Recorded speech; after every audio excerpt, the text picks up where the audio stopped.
दो पृथ्वियां एक जैसी, फिर भी बिल्कुल अलग दो सभ्यताएं, दोनों शांति चाहने का दावा करती हुई, और एक गुप्त हथियार जो सिर्फ एक ही दुनिया के हाथ में है, जिसका सच बाकी सभी को धोखा देने के लिए काफी है।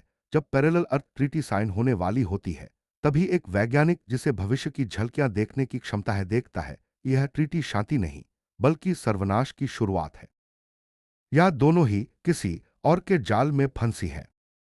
धुंध से ढकी सुबह थी, लेकिन यह धुंध वैसी नहीं थी जैसी आमतौर पर धरती पर बनती है। हवा में हल्की सी नीली चमक थी, और जमीन पर चलने वाली परछाया दोहरी थी, क्योंकि यह था पृथ्वी दो, हमारी दुनिया का पैरेलल वर्जन। हर चीज लगभग वैसी ही थी, पेड़, आसमान, बादल, इंसान, पर फिर भी सब कुछ जरा सा अलग। आसमान थोड़ा नीला नहीं बल्कि नीला बैंगनी था, समुद्र में हल्की रोशनी। अक्षित शर्मा 38 साल का, शांत स्वभाव वाला, पर दिमाग से तूफान, अपनी लेब में अकेला बैठा था। वह उन चुनिंदा लोगों में से एक था जो पैरेलल वर्ल्ड कम्युनिकेशन प्रोजेक्ट पर पिछले 11 सालों से काम कर रहा था। उसके पास एक अनोखी क्षमता थी जिसके बारे में पूरी दुनिया नहीं जानती थी, सिर्फ उसके दो साथी जानते थे। वह हमेशा नहीं, पर कभी कभी भविष्य की अनियमित झलकियां दे।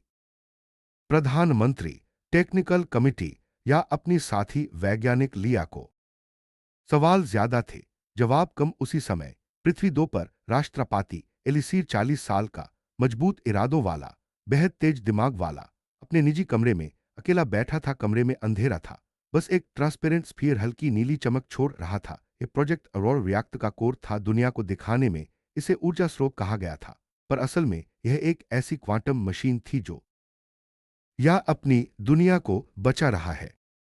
पृथ्वी दो की ऊर्जा खत्म हो रही थी, उनके पास सिर्फ 20 साल बचे थे। या तो वे पृथ्वी एक के साथ ऊर्जा शेयरिंग करेंगे, या फिर पृथ्वी दो नष्ट हो जाएगी बिना ट्रीटी के। उनका भविष्य तय था, विनाश पर ट्रीटी के साथ शायद पृथ्वी एक का विनाश तय था। इसी उधेड़बुन के बीच ट्रीटी का दिन आ गया। न्यू दिल्ली के ग्लोबल हॉल में दुनिया के नेता इकट्ठे थे। पृथ्वी दो की टीम ने प्रवेश किया।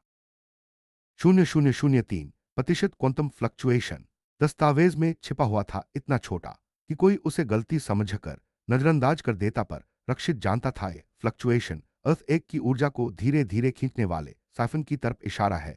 उसने तुरंत लिया को बुलाया। लिया, ये डेटा गलत है, ये पहले नहीं था। इन लोगों ने असली मॉडल छुपाया है। लिया ने स्कैन किया, और डर से उनका सिस्टम लॉक हो गया। स्क्रीन पर एक लाइन उभरी, access restricted, parlour security protocol एदो एक्स। लिया ने कहा, उन्होंने हमें पकड़ लिया। रक्षित ने दांत भींचे, एक खेल गहरा है। थोड़ी ही देर बाद राष्ट्रपति एलिसीर स्टेज पर आए, और उनका भाषण शांत, संतुलित और बेहद सुंदर था, पर रक्षित के लिए झूठों का पुलिंदा। लिया ने अपने चश्मे से बायो स्कैनर सक्रिय किया। रक्षित ने सिर झुका लिया। यह बेहद सही था। तेज रोशनी के बीच अचानक रक्षित को दूसरी झलक दिखी, और रिएक्टर एक्टिवेट होता हुआ एलिसीर आदेश देते हुए, और दोनों पृथ्वियों का अंधकार में डूब जाना। वह चौंक कर उठा, हमें खत्म करने वाले हैं। रात 1:20 सम्मेलन के बाद रक्षित और लिया चोरी छिपे पृथ्वी दो की लैब में घुसे। वहां चमकते कांच के कंटेनरों, नीली ऊर्जा। ओए, पृथ्वी दो की एजेंट नायरा उनके पीछे खड़ी थी। उसकी आंखों में कठोरता थी, पर दर्द भी। उसने कहा, तुम प्रोटोकॉल तोड़ रहे हो। रक्षित बोला, तुम्हारे लोग हमसे झूठ बोल रहे हैं। क्या तुम सच में नहीं जानती? नायरा कुछ पल के लिए हिचकिचाई, फिर धीरे से बोली, तुम नहीं समझते, हमारी दुनिया मर रही है। अगर हमें बचने के लिए कुछ करना पड़े तो हम करेंगे। नायरा ने शांत होकर कहा, अगर मजबूरी हुई, हां। और उसी समय अलार्म बज उठा। लाल रोशनी पूरे लैब में फैल गई। नायरा बोली, भागो, यह जगह अब सुरक्षित नहीं। वे आ रहे हैं। तीनों भागते हुए लैब से बाहर निकले। ड्रोन उनके पीछे थे। रक्षित चिल्लाया, हमें प्रधानमंत्री को बताना होगा। नायरा बोली, बहुत देर हो चुकी है। एलिसीर अभी उनसे मिल रहा है। उसके पास अरोरा ट्रिगर कोड वाला कैप्सूल है। प्रधानमंत्री के कमरे में एलिसीर शांत बैठे थे। मेज पर ट्रीटी फाइल खुली थी। उनके हाथ के नीचे एक छोटा नीला उपकरण छिपा था। अरोरा ट्रिगर कैप्सूल, तो क्या हम साइन कर दें? बोली। एलिसीर मुस्कुराया, हाँ, समय आ गया है। उधर रक्षित को तीसरी झलक मिली, प्रधानमंत्री का कमरा। एलिसीर का हाथ ट्रिगर दबाते हुए, और रोशनी का विस्फोट। उसने चिल्लाया, हमारे पास सिर्फ 60 सेकंड हैं। तीनों सुरक्षा तोड़ते हुए दौड़े। नायरा अपने नीले हथियार से ड्रोन गिरा रही थी। वे हॉल के दरवाजे तक पहुंचे और धड़ाम से अंदर घुसे। एलिसीर ने चौंक कर देखा। नायरा ने कहा, अरॉ एक हथियार है। प्रधानमंत्री पीछे हट गई। एलिसीर गुर्राया, तुमने हमारे प्रोटोकॉल तोड़े। नायरा बोली, मैं सच के साथ हूं। एलिसीर ने शांत होकर ट्रिगर दबा दिया। उसी पल हॉल की सभी लाइटें बुझ गई। नीली बिजली पूरे कमरा भर फैल गई। कहीं दूर अरोरा रिएक्टर एक्टिवेट होना शुरू हो गया। दोनों पृथ्वियों में कंपन उठने लगे। रक्षित चीखा, नो! एलिसीर की तरफ भागी, पर एक ऊर्जा तरंग ने उसे दूर फेंक दिया। एलिसीर ने कहा, प्लान बी इनिशिएटेड। अगले ही क्षण दोनों पृथ्वियों का आसमान फटने लगा। दोनों दुनियाओं का आसमान फट रहा था। नीली और सफेद बिजली की धाराएं टकरा रही थीं, जैसे ब्रह्मांड की कोई नसें टूट रही हो। हॉल में मौजूद हर इंसान हक्का बक्का था। किसी को समझ नहीं आया कि अभी क्या हुआ। कुछ लो, दोनों पृथ्वियां खत्म हो जाएंगी। एलिसीर ने उसे घूरा, तुम नहीं समझते। वैज्ञानिक कोई भी सभ्यता बिना बलिदान के जीवित नहीं रहती। कुछ दुनियाएं मरती हैं ताकि कुछ जी सके, पर यहां दोनों मरेंगी। रक्षित ने कहा। एलिसीर हल्का सा हंसा, तुम्हें लगता है कि मैं इतनी आसानी से अपनी दुनिया को दांव पर लगा दूं? तुम्हें सच का आधा हिस्सा पता है, पूरा नहीं। कमरा कांप रहा था। ड्रोन अपने आप बंद हो रहे थे। आसमान में पड़ने वाली दरारें और ज्यादा चौड़ी हो रही थी। बाहर पूरा शहर डर में जगा था। लोगों की भीड़ भाग रही थी। कुछ आसमान की तरफ देखकर रोने लगे। ऐसी ऊर्जा लहरें चल रही थीं जो इंसानी आंखों ने पहले कभी नहीं देखी थी। पृथ्वी दो के जो प्रतिनिधि वहां खड़े थे, एलिसीर का चेहरा अचानक गुस्से से कठोर हो गया। क्योंकि तुम्हें जानने की जरूरत नहीं थी। तुम सब सिर्फ उपकरण हो, और उपकरणों को योजना की गहराई नहीं बताई जाती। हम इंसान हैं। नायरा चिल्लाई। एलिसीर बोला, तुम भावनाओं वाली जीवित मशीनें हो। हम सब हैं, पर मेरे पास लक्ष्य है और तुम्हारे पास ड्यूटी। रक्षित को लगा कि अगर अभी कुछ नहीं किया गया तो दोनों दुनियाएं कुछ ही मिनटों में नष्ट हो जाएंगी। उसने लिया का हाथ पकड़ा। हमें रिएक्टर का कंट्रोल ओवरराइड ढूंढना होगा। लिया ने सिर हिलाया, पर वह कहाँ होगा? नायरा ने थरथराती आवाज में कहा, रिएक्टर का ओवरराइड सिर्फ एक जगह हो सकता है, और ऑक्सिस चेंबर, जो पृथ्वी दो के कैपिटल नेक्सस में है। यह यहां नहीं है, यह हमारे वर्ल्ड अंक में है। रक्षित कांप गया। मतलब हमें पृथ्वी दो जाना होगा? नायरा बोली, और अगर पोर्टल इंस्टेबिलिटी यूं ही बढ़ी तो शायद अगले 10 मिनट में पोर्टल कलाप्स हो जाएगा। नीली बिजली की एक मोटी धार छत को फाड़ते हुए बाहर निकल गई। पूरा हॉल हिलने लगा। रक्षित का दिल तेज धड़क रहा था। एलिसीर धीरे धीरे प्राइम मिनिस्टर की तरफ बढ़ा, बोला, दस्तावेज पर हस्ताक्षर करो अभी यहीं, इससे अरोरा स्टेबलाइजर एक्टिव होगा। प्रधानमंत्री ने कहा। रहा की आंखें भय से फैल गईं। प्लान सी का मतलब है फुल वर्ल्ड रिसेट प्रोटोकॉल, जिसमें रिएक्टर दोनों पृथ्वियों की ऊर्जा खींचकर एक सिंगुलर अर्थ बनाने की कोशिश करता है। एक संयुक्त दुनिया, और बाकी सब नष्ट। रक्षित चिल्लाया, तुम लोग पागल हो। दोनों सभ्यताओं को मिटाकर एक नई दुनिया बनाने की कोशिश कर रहे हो। नायरा बोली, नहीं, हमने कभी ऐसा अप्रूव नहीं किया। यह एलिसीर का में कंपन और तेज हो गया। ग्लास टूटकर जमीन पर बिखरने लगे। प्राइम मिनिस्टर को सुरक्षा गार्ड बाहर ले जाने लगे, पर पोतल के झटकों से सब गिरते पड़ते रहे। बाहर तेज बारिश शुरू हो गई थी, लेकिन बारिश पानी की नहीं, बल्कि नीले प्लाज्मा की बूंदों की थी। पृथ्वी एक पर पहली बार हो रहा था। एलिसीर ने प्राइम मिनिस्टर की तरफ आगे बढ़ते हुए कहा, अपने लोगों को बचाना चाह। एलिसीर ने हल्की मुस्कान के साथ कहा, शायद, और यही शायद सबसे बड़ा झूठ था। रक्षित अचानक उठा और प्राइम मिनिस्टर की तरफ दौड़ा। उसी क्षण नायरा ने एलिसीर की तरफ छलांग मारी। उसने अपने सूट की नीली ऊर्जा को हाथ में केंद्रित किया और एलिसीर के ट्रिगर डिवाइस को पकड़ लिया। दोनों के बीच नीली चिंगारियां फूटने लगी। एलिसीर गुस्से से बोला, नायरा, यह बगावत है।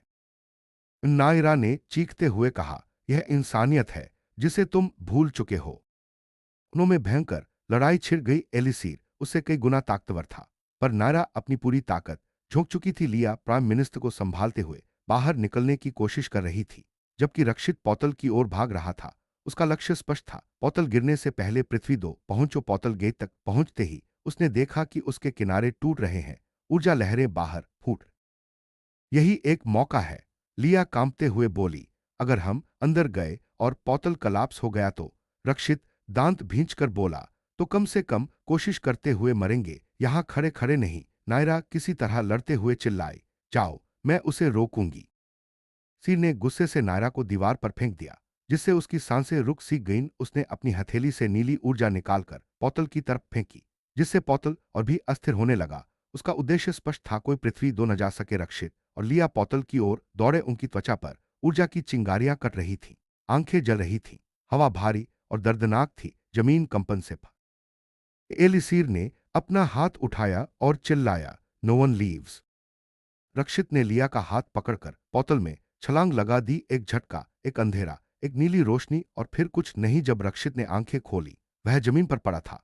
लेकिन यह जमीन पृथ्वी एक की नहीं थी, हवा चांदी सी थी, सुरंगें नीली थीं और आकाश में तैरती इमारतें चमक रही थीं। यह पृथ्वी 2 था और यह पहली बार था जब कोई पृथ्वी 1 का इंसान उनके वर्ल्ड को में।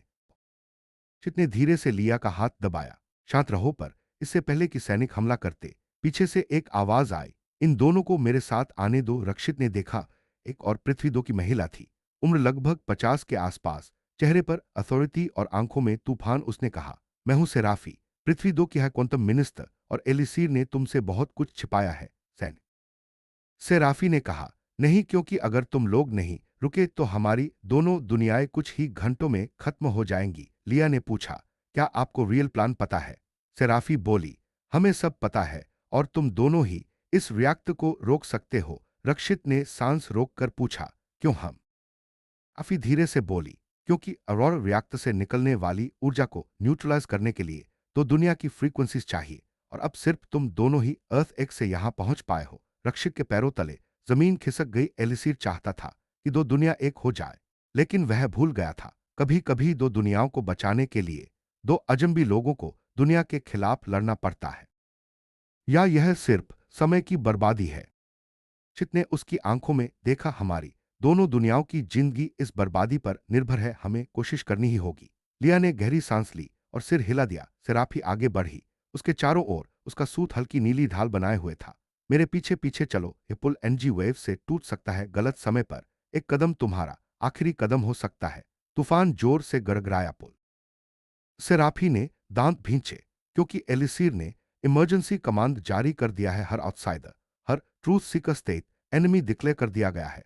सैनिकों ने गोली चलाई, ऊर्जा की किरणें पुल को काटने लगी, पुल फटने लगा। सेराफी ने तुरंत एक ढाल बनाई, किरणें ढाल पर लगी और नीली चिंगारियां उड़ने लगी। भागो, वह चिल्लाई, ढाल ज्यादा देर टिकेगी नहीं। लेकिन इससे पहले कि वे आगे दौड़ पाते, आगे वाला हिस्सा अचानक नीचे की ओर झुकने लगा। पुल आधा टूट चुका था, तीनों लड़खड़ा गए। लिया फिसलने लगी। रक्षित ने हाथ बढ़ाकर उसे पकड़ा, मैं गिर जाऊंगी। नहीं, मैं हूं ना। लेकिन पुल तेजी से नीचे झुक रहा था। सेराफी ने आगे की ओर छलांग लगाई और एक एनजी केबल फेंकी, जो पुल के टूटे हिस्से में धंस गई। चढ़ो जल्दी, चित ने लिया को ऊपर खींचा। तीनों लपटों के बीच ऊपर चढ़े। नीचे पुल पूरी तरह टूट कर गिर गया। अब आगे सिर्फ एक पतली कांपती हुई पट्टी थी, जो रियाक्तता की ओर जाती थी। आसमान और काला हो गया। ऊपर 2 सूरज जैसे चमक रहे थे, पृथ्वी 1 और पृथ्वी 2 का पोर्टल मर्ज होने से दोनों वर्ल्ड्स की लाइट एक्सपोजर एक साथ दिख रही थी। दुनिया 2 सूरजों का बोझ नहीं झेल सकती थी। वे जैसे फिर धीरे से बोली, एलिसीर और मैं। लिया तुरंत समझ गई, मतलब तुम ही हमें अंदर ले जा सकती हो। सेराफी ने कहा, हाँ, लेकिन एक समस्या है, अगर मैं दो खोलूंगी तो सिक्योरिटी ड्रोन्स एक्टिवेटेड हो जाएंगे, हमें लड़ते हुए अंदर जाना होगा। वे ताव के नीचे की तरफ बढ़े। एक विशाल गोल दरवाजा था, जिस पर अजीब आकृतियां बनी थीं, किसी इंजीनियरिंग और कला का मिश्रण था।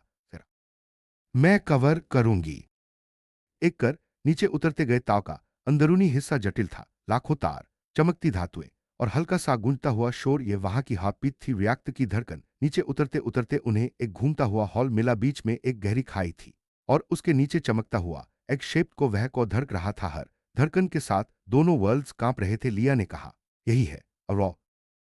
सेराफी ने एक प्लेटफॉर्म की ओर इशारा किया।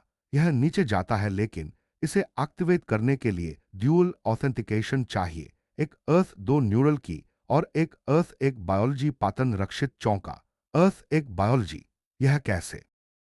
अभी बोली, क्योंकि रिएक्ट का असली डिजाइन दोनों वर्ल्ड्स को मिलाने का नहीं, बल्कि बैलेंस रखने का था। इसे बाद में हथियार बना दिया गया। रक्षित आगे बढ़ा, उसने प्लेटफॉर्म पर हाथ रखा। नीली रेखाएं उसके हाथ से निकलकर प्लेटफॉर्म में समा गई। प्लेटफॉर्म एक्टिवेट हो गया। नीचे जाते समय उन्हें ता के अंदर की पूरी झलक मिली, ऊर्जा से भरे ट्यूब, विशाल कंडक्टर, प्लाज्मा लूप्स, और तुम दोनों दुनियाओं को मार दोगे।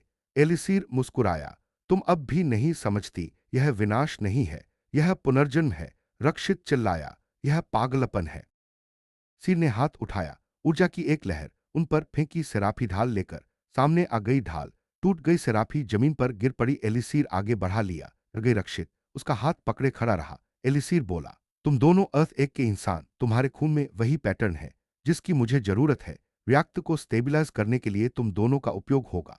और इसके बाद नए ब्रह्मा, मेरे साथ आओ। दोनों ने पैनल एक्टिवेट किया को चमक उठा, नीली रोशनी फूटने लगी। एलिसीर चीखा, नुओ। अक्त के नीचे से उठती ऊर्जा ने कक्ष को डुबो दिया। सब कुछ सफेद होने लगा और फिर पूर्ण अंधकार। कुछ सेकंड बाद रक्षित ने आंखें खोली। वह किसी अजीब जगह था, न जमीन न आसमान, बस सफेद शून्य। और उसके सामने खड़ी थी लिया और दूसरी तरफ सेराफी। लेकिन एलिसीर कहीं नहीं था। रक्षित समझ नहीं पा रहा था कि यह जगह क्या है। लिया ने धीरे से पूछा, क्या हम मर गए? सेराफी ने आंखें खोली। नहीं, यह सिंगुलैरिटी पॉकेट है। रिएक्ट ने हमें यहां फेंक दिया, लेकिन इसका मतलब एक बात है। रक्षित ने पूछा, कौन सी बात? फिर बोली, हमारी दोनों दुनियाएं अभी भी नष्ट नहीं हुई हैं। उन्हें बचाने का आखिरी मौका अभी भी है। और तभी सफेद रोशनी में एक आकृति उभरी, चमकदार, ऊंची, मानवीय, लेकिन चेहरा नहीं दिखा। उस आकृति ने कहा, और वह मौका तुम तीनों के हाथ में है। सफेद शून्य में खड़े रक्षित, लिया और सेराफी को महसूस हो रहा था कि जैसे किसी ने उनके भीतर का भार निकाल दिया। आकृति ने जवाब दिया, हाँ, और उसके कारण दोनों दुनियाओं का अस्तित्व कुछ ही समय में मिट सकता है। तुम तीनों का यहां होना, उसका अर्थ है कि तुम्हें दोनों वर्ल्ड्स को स्टेबिलाइज करने का अवसर दिया गया है। रक्षित ने आगे बढ़कर पूछा, आप कौन हैं? कोई एआई या कोई एंटिटी?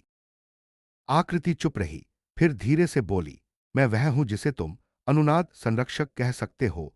अरोरा रिएक्ट को मूल रूप से जिस ऊर्जा से बनाया गया था, मैं उसी ऊर्जा का स्थिर रूप हूं। मेरे बिना रिएक्ट कभी स्थिर नहीं रहता। लिया की आंखें फैल गईं। मतलब रिएक्ट को ओरिजिनली किसी संतुलन के लिए बनाया गया था। आकृति बोली, अरोरा रिएक्ट का निर्माण डिस्ट्रक्शन या मर्जिंग के लिए नहीं हुआ था। इसे दोनों वर्ल्ड्स में एनर्जी फ्लो संतुलित रखने के लिए बनाया गया था, ताकि कोई भी दुनिया दूसरी से भारी न पड़े। लेकिन एलिसीर, उसने इस संतुलन को तोड़ने की ठानी। सेराफी के चेहरे पर दर्द उभरा। एलिसीर मेरा साथी नहीं, मेरा घर था, पर उसने उसने मेरी पीठ में छुरा घोंपा। वह चाह। आकृति ने आकाश की ओर इशारा किया। सफेद शून्य में अचानक एक लंबी लहर उठी और उसके भीतर दो अलग अलग दुनिया दिखाई देने लगी। पृथ्वी एक और पृथ्वी दो, दोनों टूट रही थीं। दोनों के आसमान पर दरारें थीं, दोनों में तूफान, भूकंप, आग, ऊर्जा विस्फोट सब साथ हो रहे थे। यह दृश्य किसी भी इंसान के दिल को कंपा देता। उस दृश्य को देखते ही लिया के पैर कांप गए। हम देर कर कृति कुछ पलों तक चुप रही। संभव है कि तुम लौटो, संभव है कि न लौटो। यह प्रक्रिया तुम्हारी चेतना को कंज्यूम कर सकती है। उसकी बात सुनकर हवा जैसे और भारी हो गई। लेकिन यही वह क्षण था जहां इंसानों का असली साहस सामने आता है। लिया आगे बढ़ी, अगर हम नहीं करेंगे तो सब खत्म हो जाएगा। हमारे परिवार, हमारी दुनिया, हमारा भविष्य, कुछ भी बच नहीं पाएगा। अब जीवित नहीं मैं, अब अरोरा का पहला वैसल हूं। सेराफी ने आगे बढ़कर चिल्लाया, तुम अपना शरीर गंवा चुके हो, अपनी आत्मा भी छुड़ा दो। एलिसीर ने एक हाथ उठाया और विपरीत दिशा में सफेद ऊर्जा फेंकी। सेराफी दूर जा गिरी, हल्की चीख निकली। रक्षित और लिया उसकी तरफ भागे, लेकिन एलिसीर उनके सामने आ गया। तुम दोनों मेरी योजना का सबसे महत्वपूर्ण हिस्सा हो। तुम सोच, इस दुनिया का भविष्य मेरे हाथ में होना चाहिए, सिर्फ मेरे। दोनों की तरफ हाथ बढ़ाया। ऊर्जा की लहर निकलकर उन्हें अपनी ओर खींचने लगी। लिया हवा में उठ गई, रक्षित भी उठने लगा। उनके शरीर जलने लगे, जैसे अरोरा की कच्ची ऊर्जा उन्हें अंदर खींच रही हो। लेकिन तभी आकृति ने हस्तक्षेप किया। उसने अपने चारों ओर चमकदार ढाल बनाए और अचानक रिपल्स वेव छोड़ी। एलिसीर पीछे धकेला गया, रक्षित और लिया जमीन पर गिर पड़े। आकृति ने, मैं इसे रोक सकता हूं कुछ समय तक। सेराफी उठने की कोशिश कर रही थी, उसका शरीर दर्द से कराह रहा था। उसने चिल्लाया, जाओ, दुनिया तुम्हारे हाथ में है, जाओ। रक्षित ने लिया को उठाया। दोनों झटपट रिफ्ट की ओर दौड़ने लगे। उनके पीछे ऊर्जा विस्फोटों की आवाजें गूंज रही थीं। आसपास का सफेद शून्य अब चमक के बजाय अंधकार से भरने लगा था, जैसे सिंगुलैरिटी खुद टूट रही हो। एलिसीर ने फिर से अपना संतुलन पाया और चिल्लाया, तुम कहीं नहीं जाओगे।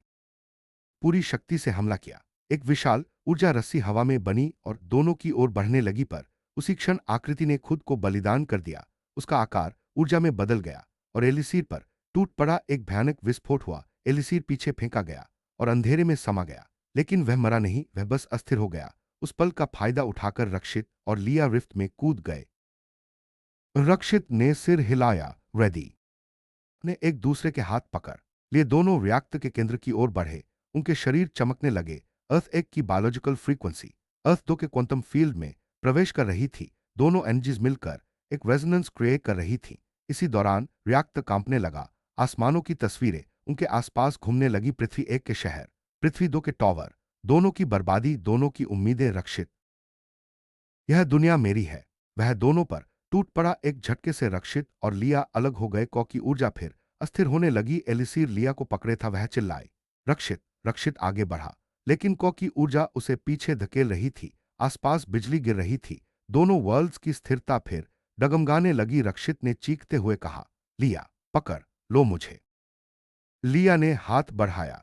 दोनों हाथों के बीच फासला मात्र कुछ इंच था, लेकिन एलिसीर ने उसे कसकर पकड़ लिया।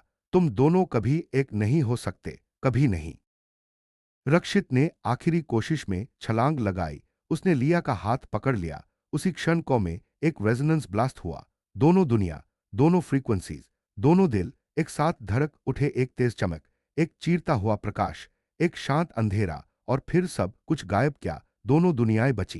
क्या रक्षित और लिया बचे? क्या एलिसीर का अंत हो गया?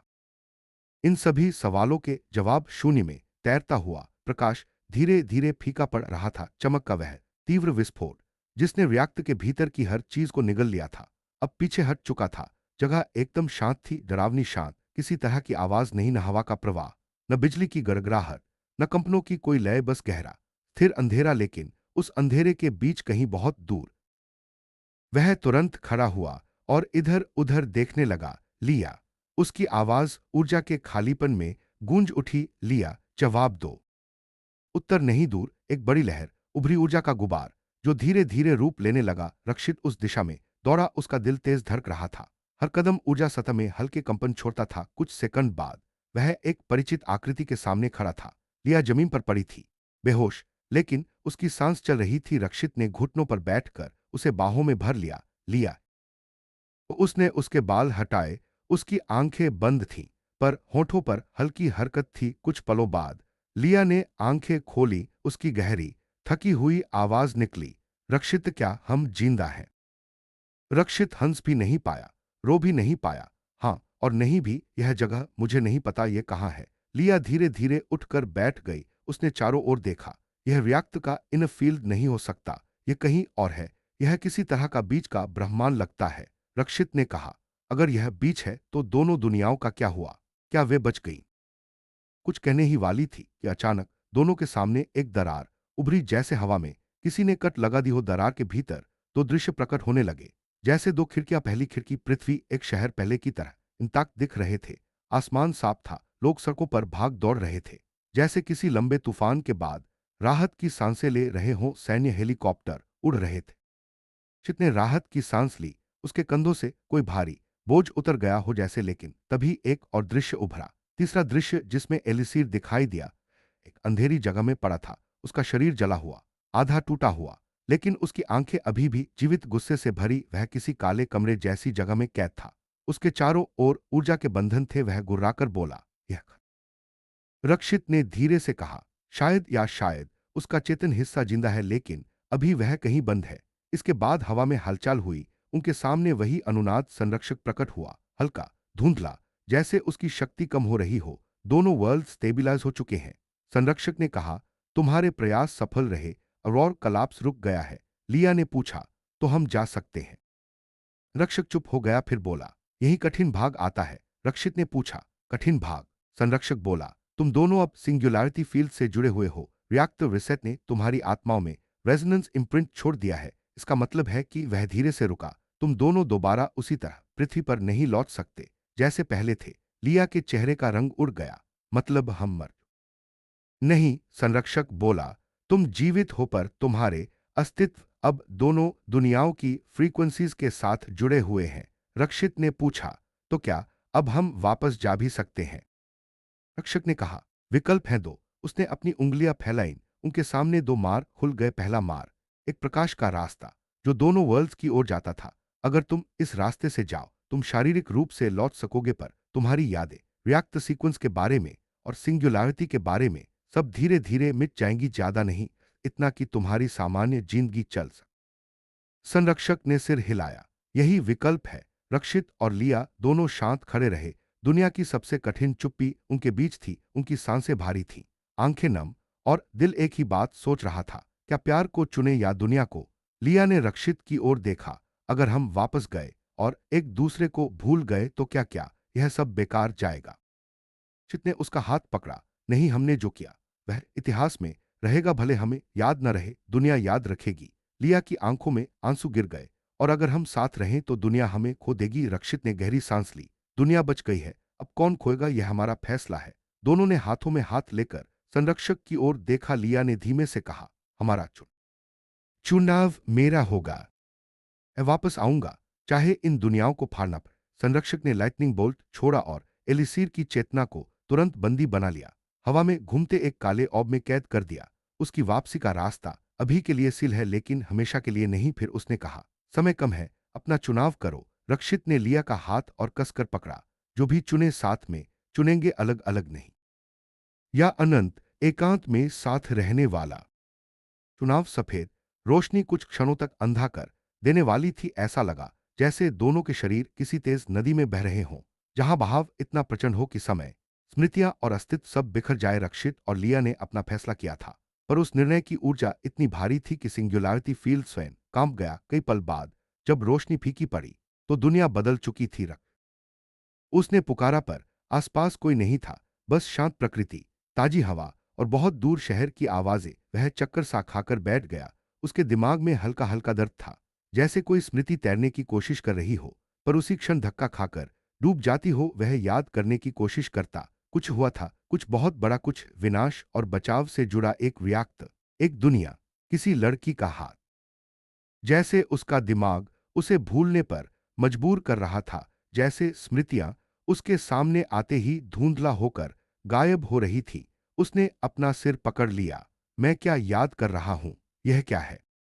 अस्थिर सा एहसास उसके सीने में था, एक खालीपन, जैसे कोई बहुत जरूरी चीज उसकी जिंदगी से गायब हो चुकी हो। उसने खड़े होने की कोशिश की और शहर की ओर चल पड़ा। समय बीतने के साथ उसकी यादें और फीकी होने लगी। कुछ आवाजें, कुछ चेहरे, कुछ नीली चमक, सब धीरे धीरे धुएं की तरह उड़ने लगे। कुछ घंटों बाद वह शहर पहुंचा। लोग सामान्य दिख रहे थे, अफरा-तफरी। दिन हफ्तों में बदल गए। रक्षित का जीवन पटरी पर लौट चुका था, लेकिन कभी कभी बहुत ही क्षणिक रूप में उसे कोई नीला प्रकाश दिखता या कोई आवाज सुनाई देती, रन, जाओ, हमारे पास समय कम है। फिर वो आवाज गायब हो जाती। वह चौंक कर इधर उधर देखता, पर इसे स्ट्रेस मानकर खुद को समझा देता। वहीं दूसरी ओर पृथ्वी दो के किसी शांत, चमकदार आधुनिक बगीचे में एक लड़की अकेली खड़ी थी। उसके बाल हवा में उड़ रहे थे। उसने चमकते शहर को देखा, फिर आसमान को, जहां रात के बीच कोई हल्का हल्का नीला धब्बा था। लिया थी जिंदा और उसकी आंखों में भी वही, पर उत्तर कभी नहीं मिलता। दिन बीतने लगे, महीने गुजर गए। जीवन दोनों दुनियाओं में फिर से सामान्य हो गया, पर दोनों के दिलों में एक खाली जगह अभी थी। एक दिन, एक विशिष्ट दिन, दोनों वर्ल्ड्स के अलग अलग हिस्सों में।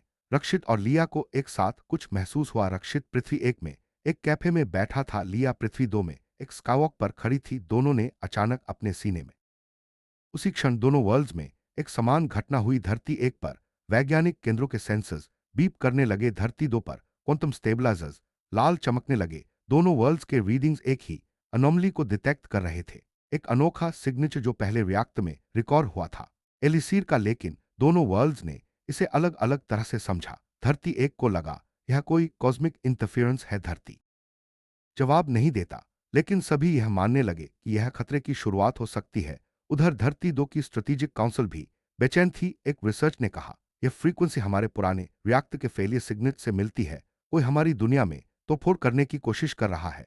दोनों वर्ल्ड्स, जो अभी कुछ महीनों पहले युद्ध के कगार पर थे, अब फिर से तनाव में आने लगे। और यह तुम्हारा चुनाव नहीं है, यह मेरा है।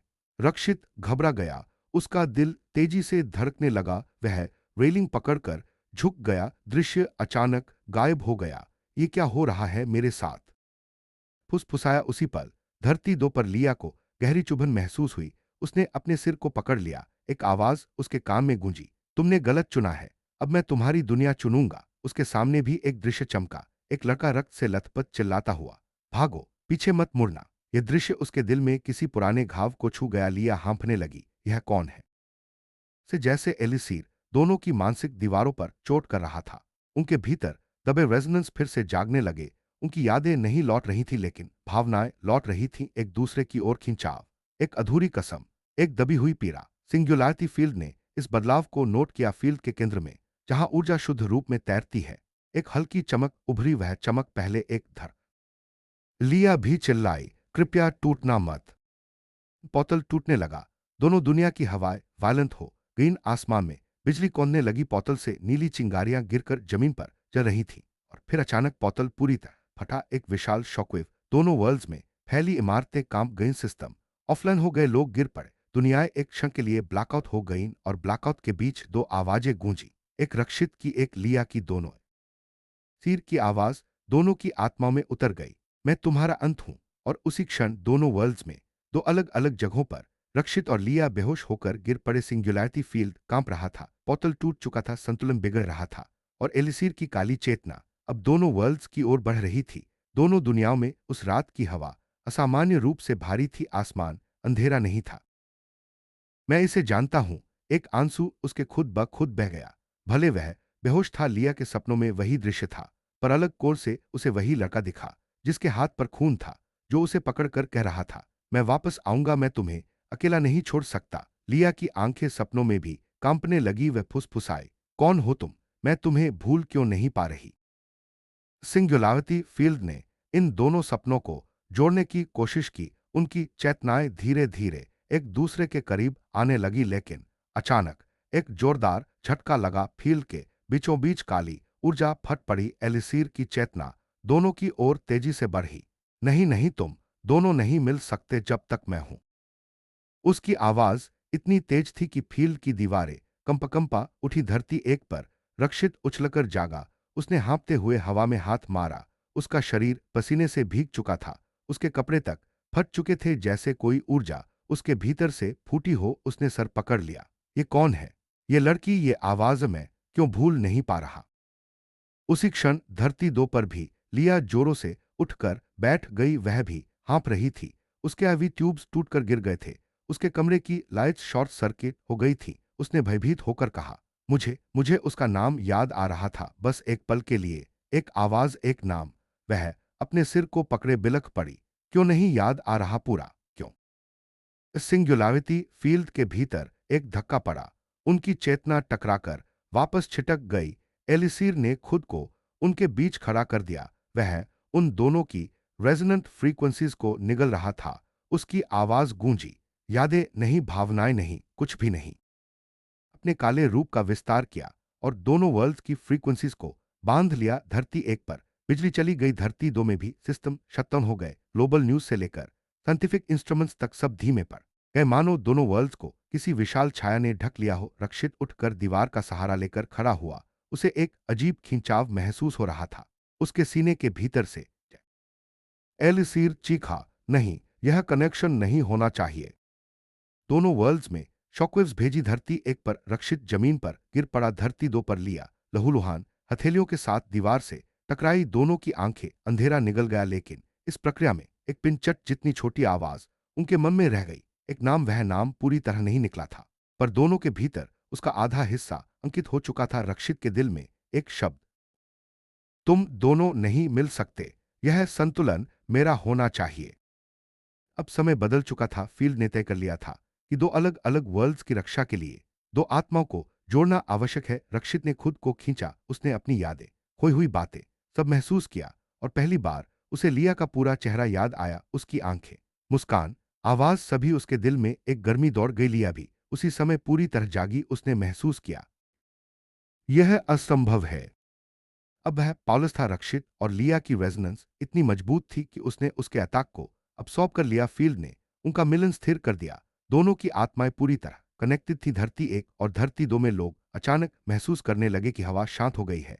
एनर्जी फ्लक्चुएशन घट गई, सेंसर स्थिर हो गए और रिएक्टर की पुरानी अस्थिरता पूरी तरह खत्म हो गई। रक्षित और लिया ने आखिरकार